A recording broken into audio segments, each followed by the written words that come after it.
I played the Korean elevator game and ended up somewhere else. I first read about the elevator game on an obscure forum dedicated to urban legends and rituals. It's supposedly a Korean ritual that, if performed correctly, transports you to another world. I'm a skeptic by nature, but I was bored and figured it would make for a good story to tell my friends, so I decided to try it. The rules are simple but specific.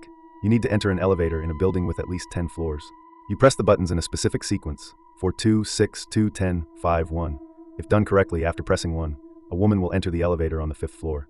You're not supposed to look at her or speak to her. Then you press 10 again, and if the elevator goes up instead of down, you've successfully entered another dimension. I chose a tall office building downtown that I knew would be mostly empty on a Sunday evening. I entered the elevator and pressed the buttons in sequence. Nothing unusual happened until I pressed 5 after 10. The elevator stopped, and the doors opened on the 5th floor. To my surprise, a woman actually got in. She looked normal enough, business attire, carrying a folder, but something felt off about her. I remembered the rules and avoided looking directly at her or speaking. I pressed 10, and the elevator started moving up instead of down, just like the ritual described. When the doors opened, I expected to see the 10th floor, but what I saw made no sense. The hallway looked similar to the building I was in, but everything was slightly wrong. The colors were muted, almost grayscale. The air felt heavy and had a metallic taste.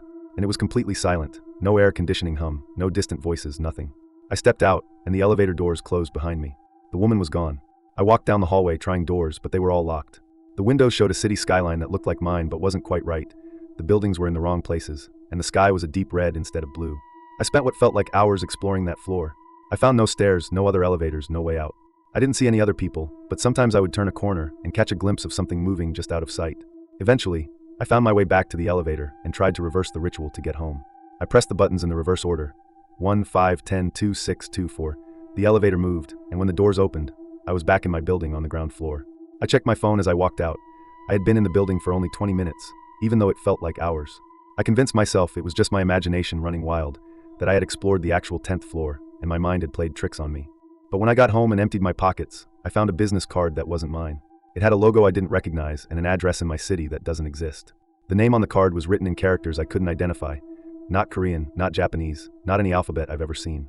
I tried to go back to that building the next day to prove to myself it was all in my head, but the building wasn't there anymore. In its place was an empty lot with a for sale sign that looked like it had been there for years. I've been having strange dreams since then. In them, I'm back in that other place, and the woman from the elevator is always just around the corner, watching me. Sometimes when I'm alone in elevators now, I swear I can feel someone standing behind me, even though when I turn around, there's no one there. Last night, my phone rang at 3 a.m.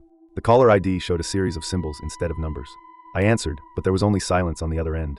Then just before I hung up, I heard a familiar ding, the sound of elevator doors opening.